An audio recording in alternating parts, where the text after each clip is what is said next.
नमस्कार. श्री स्वामी समर्थ.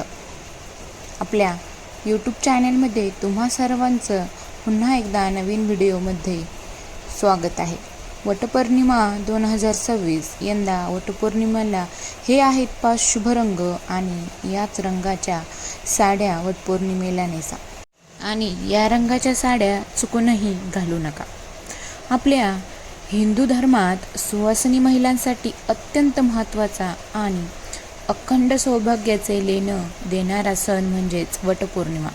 आपल्या पतीला उत्तम आरोग्य, दीर्घायुष्य लाभावे आणि 7 जन्म हाच पती मिळावा यासाठी महिला अत्यंत श्रद्धेने भावेने हे व्रत करतात.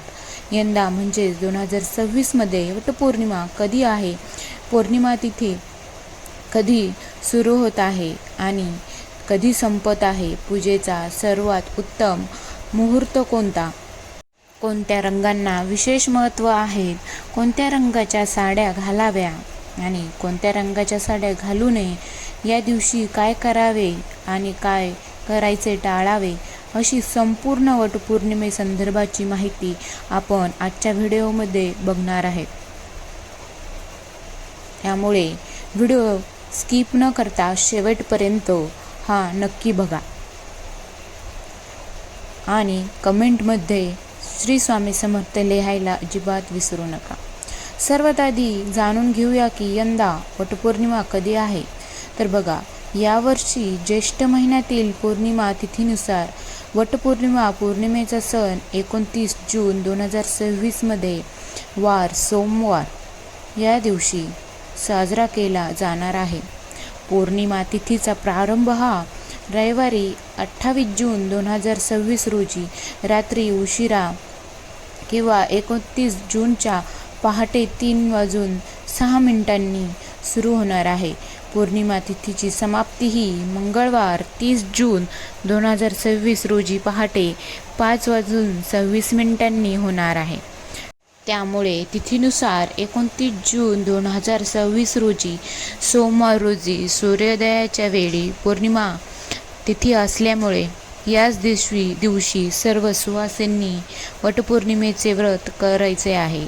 यंदाची वटपौर्णिमा अत्यंत खास आहे कारण या दिवशी अतिशय दुर्मिळ आणि शुभयोग हा जुळून आलेला आहे.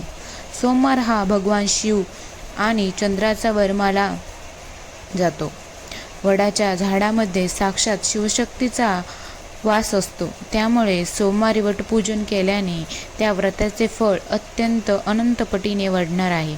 ज्योतिषशास्त्रानुसार या दिवशी आकाशमंडलात शुभयोग आणि सौभाग्य योग निर्माण होत आहे. पती पत्नीमधील प्रेम वाढण्यासाठी अत्यंत फलदायी मानला जातो आणि हीच ती तिथी आहे ज्या दिवशी सती सावित्रीने आपल्या दृढ संकल्पनेने आणि बुद्धीच्या जोरावर यमराजाकडून आपले पतीचे सत्यवानाचे प्राण परत आणले होते. म्हणूनच हा सण केवळ एक परंपरा नसून स्त्रीच्या प्रेमांच्या आणि आत्मबलाची शक्ती दर्शवतो. शास्त्रानुसार वटपौर्णिमेची पूजा अशुभ मुहूर्तावर आणि राहुकाळ टाळून करावे. 29 जून ते 30 जून रोजी पूजेसाठी सर्वात उत्तम वेळ अशा प्रकारे असणार आहे. सकाळी 8:55 ते दुपारी 10:40 असेल. जर तुम्हाला सकाळी लवकर पूजा करायची असेल तर सकाळी 6:30 ते दुपारी 12:30 या संपूर्ण शुभ चौघड्याचा लाभ तुम्ही घेऊ शकता. सकाळी असणारे राहुकाळाने भद्रकाळ टाळूनच पूजा संपन्न करायची आहे. आता पूजेचे संपूर्ण साहित्य आपण बघूया. तर पूजेसाठी ताट लागतं, त्यामुळे हळदी कुंकू, अगंध अक्षदा आणि विड्याची पाने सुपारी लागतात. वडाला गुंडाळण्यासाठी कापसाचे सूज म्हणजेच कच्चा दोरा लागतो. कापुराची 5 प्रकारची फळे, ज्यामध्ये आंब्याला विशेष महत्त्व आहे. पाण्याचा तांब्या, अर्घ देण्यासाठी वडाच्या पानांची बनवलेली किंवा बाजारातून आणलेली सती सावित्रीची मूर्ती किंवा प्रतिमा. नैवेद्यासाठी पुरणपोळी किंवा फराळाचे पदार्थ सुवासिनींना देण्यासाठी वाच्यामध्ये फळे, गहू किंवा हरभरे दिले जातात. वटपौर्णिमा या दिवशी सकाळी लवकर उठून स्नान करून पारंपरिक किंवा सुंदर साडी परिधान करावी. वडाच्या झाडाजवळ जाऊन प्रथम तिथे स्वच्छता करावी आणि पाण्याचा सडा टाकावा. झाडाच्या खोडाजवळ सती सावित्रीची मूर्ती किंवा सुपारी ठेवून तिची हळद कुंकू आणि अक्षदा फुले वाहून पूजा करावी. त्यानंतर वडाच्या झाडाला हळद कुंकू लावून मनोभावे नमस्कार करावा आणि ऋतुकाळाप्रमाणे आपले 5 फळे विशेषतः आंबा अर्पण करावा. आता अत्यंत महत्त्वाचा विधी म्हणजे सदगुंडाळणे. कापसाचे पांढरे सुचतात घेऊन वडाच्या झाडाला किमान 7 किंवा शक्य असल्यास 108 प्रदक्षिणा घालाव्यात. ते सूत झाडाला गुंडाळावे, प्रदक्षिणा घालाव्यात. मनात आपल्या पतीच्या दीर्घायुष्यासाठी आणि सुखासाठी प्रार्थना करावी. पूजा संपन्न झाल्यावर तिथे दिवा धूप उवाळावा, नैवेद्य दाखवावा आणि वडाच्या झाडाची मनोभावे आरती करावी. शेवटी उपस्थित सुवासिनींना हळदी कुंकू लावून वाण द्यावे आणि घरी येऊन पतीच्या चरणांना स्पर्श करून आशीर्वाद घ्यावा. अशा पद्धतीने आपल्याला वटपौर्णिमेची पूजा ही करायची आहे. तुम्हाला माहिती आहे का, वटपौर्णिमेच्या पूजेमध्ये आपण कोणत्या रंगाची बांगड्या साडी घालावी? शास्त्रात खूप मोठे महत्त्व आहे. काही रंग असे आईचे तुमचे सौभाग्य 1000 पटीने वाढवतात, तर काही रंगाचे पूजेचे वेळी परिधान केल्यास पूजेचे फळ हे मिळत नाही आणि दोष लागतो.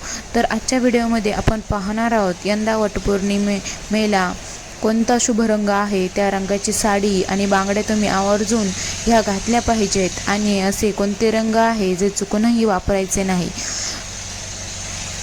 आपण जाणून घेऊया की पूजेमध्ये रंगांना हे एवढं महत्त्व का असतं. बघा, आपल्या हिंदू धर्मात प्रत्येक सणाला आणि पूजेला विशिष्ट रंगाचे महत्त्व सांगितले आहे. रंग हे केवळ दिसायला सुंदर नसतात, तर त्यांच्यामध्ये विशिष्ट ऊर्जाही असते. शुभ रंग हे निसर्गातील सकारात्मक आणि दैवी शक्तींना आपल्याकडे आकर्षित करतात. जेव्हा आपण वडाच्या झाडाची म्हणजेच साक्षात ब्रह्मा विष्णू महेश आणि शिवशक्तीची पूजा करतो, तेव्हा आपल्या अंगावरील शुभ रंग पूजेची सकारात्मक ऊर्जा आपल्या शरीरात आणि मनामध्ये संक्रमित करतात. पती पत्नीमधील प्रेम वाढते आणि घरातील नकारात्मकता दूर होते. आता तुमचा सर्वात महत्त्वाचा प्रश्न, जर आपण योग्य रंगाची साडी घातली नाही किंवा चुकीचा रंग घातला तर शास्त्रानुसार पूजा करताना नकारात्मक रंग परिधान केल्यास पूजेमध्ये विघ्न येऊ शकतात. आनंदाचा आणि मांगल्याचा उत्सव आहे. जर आपण या दिवशी चुकीचे किंवा अशुभ रंग परिधान केले तर नकारात्मक ऊर्जा वाढते, पुण्य मिळत नाही, वैवाहिक जीवनात परिणाम होतो. त्यामुळे चुकीचा रंग अजिबात परिधान करू नका. वटपौर्णिमेचे 5 शुभ रंग कोणते आहेत? नंबर 1, त्यामध्ये सर्वात पहिला जो रंग आहे तो म्हणजेच लाल रंग. हा या रंगाचा राजा आणि सौभाग्याची सर्वात मोठी प्रतीक आहे. लाल रंगाची साडी आणि लाल बांगड्या परिधान केल्याने माता लक्ष्मी आणि माता पार्वतीचा आशीर्वाद मिळतो. हा रंग पती पत्नीमधील प्रेमाचे समर्पण वाढवतो. दुसरा रंग म्हणजे हिरवा रंग. हिरवा रंग निसर्गाचा आणि समृद्धीचा रंग. वडाचे झाड हिरवेगार असते, अत्यंत शुभ मानले जाते. हा रंग कुटुंबात आनंद आणि वंशवृद्धीचे प्रतीक आहे. तिसरा रंग म्हणजे पिवळा रंग. पिवळा रंग हा भगवान विष्णू आणि देवगुरु बृहस्पती यांचा आवडता रंग आहे.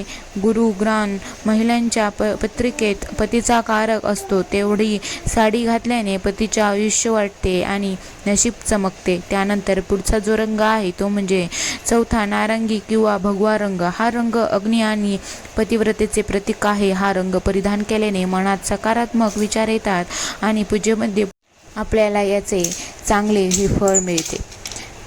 गुलाबी रंग हा नात्यातील गोडवा आणि आदर दर्शवतो. जर तुम्हाला खूप डार्क रंग आवडत नसतील तर तुम्ही गुलाबी किंवा राणी रंगाची साडी आणि बांगड्या नक्कीच घालू शकता. आता सर्वात महत्त्वाची सावधगिरी म्हणजे वटपौर्णिमेच्या दिवशी काळ्या रंगाची साडी आणि बांगड्या चुकूनही वापरू नका. हिंदू धर्मात कोणत्याही शुभ कार्यात किंवा सौभाग्याच्या सणात काळा रंग पूर्णपणे वर्ज्य म्हणजे निषिद्ध मानला जातो. काळा रंग हा राहू आणि शनीचे संबंधित असून तो राहूची नकारात्मकता आकर्षित करतो. हा रंग दुखवायचे प्रतीक मानला जातो. त्यामुळे वटपौर्णिमेला काळी बॉर्डर असलेली साडी किंवा बांगड्या अजिबात घालू नका. तसेच पांढरा रंग हा देखील सौभाग्याच्या पूजेत वापरला जात नाही, तोही टाळा. आणि सोबतच आपल्या हातीचं बांगड्यांना म्हणजेच चुड्यालाही विशेष महत्त्व आहे. सुवासिनींच्या हातात कधीही सुके किंवा रिकामे नसावेत. बांगड्यांचा जो खणखणाट असतो तो घरातील नकारात्मकता ऊर्जा पळवतो. वटपौर्णिमेला साड्यांचे रंगाची मॅचिंग करून तुम्ही हिरव्या रंग, लाल रंग काचेच्या बांगड्या आवर्जून घाला. काचेच्या बांगड्यामधून निघणाऱ्या ध्वनी वातावरणात पवित्रता निर्माण करतो. किमान 2 किंवा 4 हिरव्या बांगड्या तरी असाव्यात हातामध्ये. तर सर्व सुवासिनींनी या शुभ रंगाच्या साड्या आणि यावरती बांगड्या नक्की निवडा. तुमची पूजा यशस्वी करा. तुम्हाला हा व्हिडिओ कसा वाटला आणि कोणत्या रंगाची साडी तुम्ही या वटपौर्णिमेला घालणार आहात कमेंट करून नक्की सांगा. धन्यवाद.